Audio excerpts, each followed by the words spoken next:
kò tí ì sórí kọ fún Amẹ́ríkà tẹ́lẹ̀ bẹ̀rẹ̀ wọ́n bẹ̀ sí kanra lẹ́yìn ọ̀sẹ̀ mẹ́ta tó wà láti mọ́lé so wọ́n ní ẹ̀gí kẹ́ẹ̀kọ́ sí notice board kẹ́ẹ̀kọ́ sí notice board ẹ̀ ti ṣe kéèsì wa ẹ̀ ti kíwé ikú ẹ̀kọ́ notice board lágò ń ó bẹ̀ dáwùdẹ̀ ẹ̀ mà bóyá à ń free wa Amẹ́ríkà ìyàn kọ sílẹ̀ èyí mi Amẹ́ríkà okay àwọn òyìnbó yẹn bá lọ sọ fún pé they are talking about America so wọ́n ti sọ America ní Ondo ló sọ America lórúkọ tó ń jẹ́ lẹ́yìn America so pé kò ń orí nǹkan yẹn ojú wọn ò tó America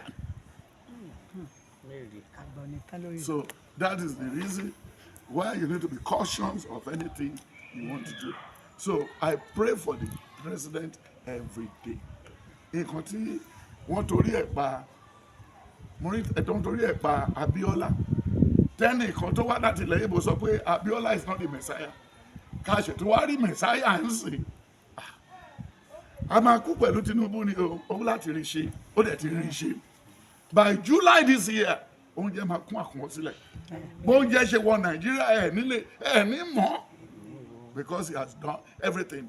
NDA gbogbo police academy everything wọ́n máa fún ká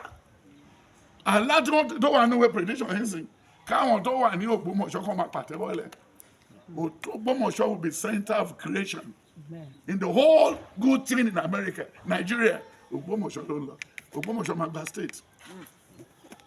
they are going to divide the place state Ìbàdàn is going to have its own state wọ́n máa create 8 states this year lọ́dún yìí. mi ò máa fẹ́ ọmọ wá fún ẹ mo máa fẹ́ sọ ìwé mi fún ẹ mo ní kọ 400 pages ó máa yàtọ̀ sí vision Oyèdèpọ̀ Adébíyàrá àti igi ńlá àtàwọn igi kékeré so mi máa mọ̀ so I'm a prophet because he said in Jeremiah 1:1-5 ó ní láti inú oyún lòun ti dá àsọ wòlíì